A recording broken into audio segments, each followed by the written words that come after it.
Assalamualaikum warahmatullahi wabarakatuh. Subhanallah, alhamdulillah, wa la ilaha illallah, wallahu akbar, la hawla wa la quwata illa billahil aliyyil azim. Asyhadu an la ilaha illallah wahdahu la syarika lahu wa asyhadu anna Muhammadan abduhu wa rasuluhu la nabiyya wa la rasula ba'dah.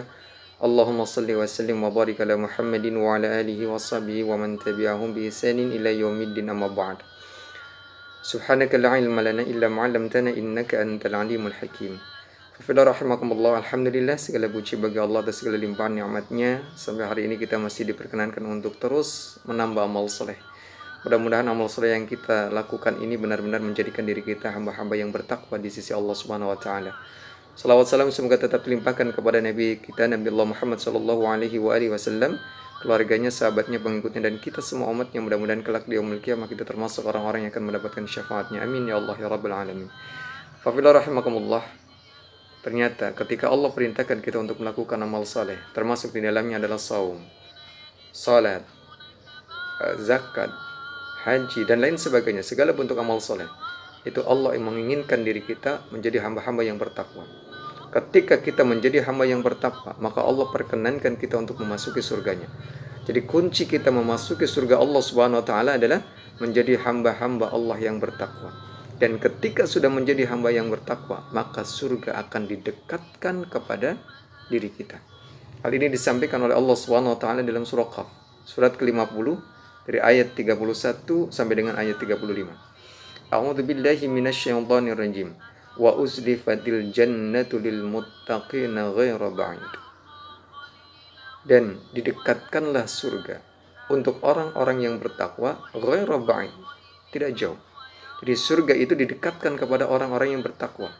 Dan ternyata kalau konsep akhirat itu segala sesuatu akan disegerakan, akan didekatkan. Ketika kita menjadi orang yang bertakwa, maka surga akan didekatkan kepada diri kita. Saking dekatnya surga, saking didekatkannya oleh Allah kepada orang-orang yang bertakwa surga itu, sebelum kita meninggal dunia, sebelum kita masuk akhirat, kenikmatan surga, rasanya surga itu bisa dirasakan oleh orang-orang yang bertakwa ketika dia masih hidup di dunia. Memiliki keluarga yang sakinah, mawaddah, warahmah. Memiliki anak, keturunan yang saleh dan salehah. Memiliki rezeki yang halal dan thayyibah, mubarakah. Masya Allah. Hidupnya manfaat. Hidupnya kemudian berarti untuk banyak orang. Kenikmatan surga, rasanya surga sudah bisa dirasakan ketika dia masih hidup di dunia. Itulah orang-orang yang bertakwa. Dan konsep dunia itu segala sesuatunya dijauhkan. Ketika contoh, umpamanya saya mau ke Jakarta, maka bukan Jakartanya yang didekatkan pada saya harus mendatangi Jakarta. Ketika Rasulullah Shallallahu alaihi wasallam dan para sahabatnya diperintahkan oleh Allah untuk hijrah dari Makkah ke Madinah, itu kalau setingkat Rasul dan para sahabatnya meminta untuk Madinah didekatkan, Allah akan jadikan kemungkinannya. Tapi karena ini adalah bagian dari perjuangan dan sifatnya adalah sifat atau konsep dunia, maka mereka harus mendatangi Madinah. Jadi kalau kemudian di dunia kita ingin mengharapkan sesuatu, ada ikhtiar, ada usaha, ada perjuangan yang harus kita lakukan. Itu catatannya. Dan kembali lagi bahwa jannah, surga, didekatkan oleh Allah kepada orang-orang yang bertakwa. Sampai Allah mengatakannya ghairu ba'id, tidak jauh, saking dekatnya. Mudah-mudahan hadza ma tu'aduna likulli awwabin hafiz. Inilah apa-apa yang dijanjikan kepada kalian, likulli awwabin, kepada tiap-tiap al-awwab. Siapa awwab itu? Adalah orang yang senantiasa bertobat atas segala kesalahannya. Jadi kalau kemudian kita adalah orang-orang yang akan didekatkan oleh Allah surganya, kita termasuk orang yang senang bertobat kepada Allah. Begitu salah, tobat. Hari ini salah, tobat. Besok salah, tobat lagi. Jadi konsep daripada kemudian kita sebagai orang yang menjadi awwab adalah setiap kita tahu kita berbuat dosa, maka kita akan bertobat kepada Allah Subhanahu wa taala. Itu al-awwab. Menyegerakan bertobat. Tidak kemudian nunggu nanti tobatnya kalau sudah tua, nanti tobatnya kalau sudah haji, nanti tobatnya. Tidak seperti itu. Awwab itu tobatnya segera. Begitu tahu ada salah, tobat. Ada salah, tobat.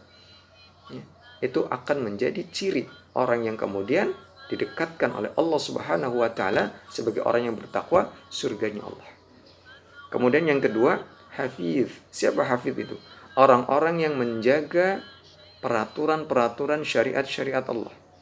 Bukankah syariat Allah sudah dicantumkan dalam Al-Quran, disampaikan oleh Rasulullah SAW di dalam hadis? Kalau kemudian kita mematuhi peraturan itu, maka kita akan selamat. Sebab dua hal yang diwariskan oleh Rasulullah SAW adalah Al-Quran dan sunnahnya. Jadi itu dua warisannya. Kalau kemudian kita berpegang teguh kepada keduanya, di dalamnya penuh dengan syariat, segala sendi kehidupan ada, kita akan selamat. Itulah orang-orang yang hafid. Maka sekuat mungkin kita mencoba melakukan apa yang kemudian akan kita lakukan di dunia ini, tidak terlepas dua syariat ini. Dari dua syariat ini, Al-Quran dan Sunnah. Al-Quran dan Sunnah. Itulah hafid. Kemudian siapa lagi? Man khasyiyar rahmana bil ghaib wa jaa biqalbin munib. Ada dua ciri lagi di sini, yaitu orang-orang yang takut kepada Allah bil ghaib. Allah Ar-Rahman, Allah yang Maha Pengasih, bil ghaib, yang tidak tampak. Karena apa? Umumnya manusia itu takut pada yang tampak-tampak. Seorang pencuri, ketahuan ada CCTV, tampak ada tulisan toko ini diawasi CCTV, takut dia. Ada satpamnya, ada polisinya, takut dia. Ketika seorang yang senang nyontek waktu mengerjakan soal, begitu ada pengawas, takut dia. Kenapa? Karena tampak. Nah, ini ada orang takut berbuat kejelekan kepada Allah yang Maha Rahman yang tidak tampak. Kenapa? Karena dia yakin sekalipun Allah tidak tampak oleh matanya, Allah melihat dirinya, ucapannya didengar, gerak-gerik hatinya didengar, penglihatannya yang salah pun diketahui oleh Allah Subhanahu wa taala. Maka akan sembunyi di mana sehingga orang ini begitu takut ketika hendak melakukan kesalahan. Pantaslah kemudian kalau dia mendapatkan di sisi Allah surga. Man khasya rahmana bil ghaib. Kemudian wajaa biqalbin munib. Itu orang yang datang dengan hati yang penuh diliputi dengan rasa taubat.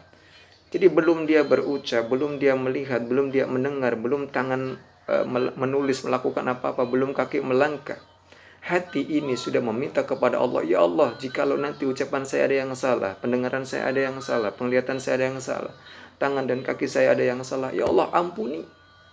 Ini adalah orang-orang yang memiliki qalbun munib, orang yang hatinya diliputi dengan taubat. Masya Allah. Kalau kita punya hal seperti ini, Allah akan jadikan diri kita penghuni-penghuni surga. Sampai kemudian ayat 34-nya, perintah dari Allah, udkhuluha bisalam, dzalika yaumul khulud. Masuklah kalian semua ke dalam surga bisalam, dengan aman dan damai. Sebab ada nanti orang yang masuk surga itu dengan tidak aman dan damai dulu. Maksudnya bagaimana? Dia ketika di dunia beriman kepada Allah, tapi punya banyak dosa. Sampai kemudian meninggal dunia belum taubat. Jadi kalau ada orang disiksa itu karena terlambat taubat sebetulnya. Kalau kita tidak terlambat taubat, Allah pasti akan bebaskan diri kita dari siksa. Nah, orang ini belum taubat sampai kemudian meninggal dunia. Nah, begitu kemudian sampai hari pembalasan, dibalaslah dia dengan siksa di neraka.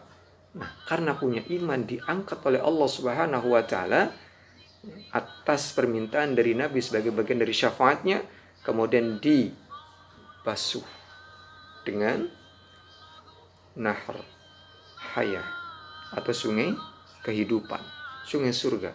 Jadilah bagus dan dimasukkan ke dalam surganya Allah. Artinya ketika dia mau memasuki surga, dia harus melalui tahapan penyiksaan dulu. Nah, kalau kita kan tidak ingin seperti itu, maka orang-orang yang tadi memiliki ciri-ciri, dia adalah orang-orang yang awam, senang bertobat atas dosa-dosanya. Kemudian orang yang menjaga peraturan-peraturan syariat-syariat Allah atau al-hafiz. Kemudian orang-orang yang takut kepada Allah sekalipun Allah tidak tampak. Kemudian orang yang hatinya diliputi dengan rasa taubat.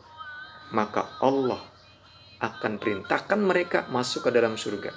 dengan bisalami, ya, dengan keselamatan dan damai. Dzalika yaumul khulud, inilah hari berkekekalan. Karena orang yang sudah masuk surga tidak mungkin akan di-cancel untuk keluar dari surga.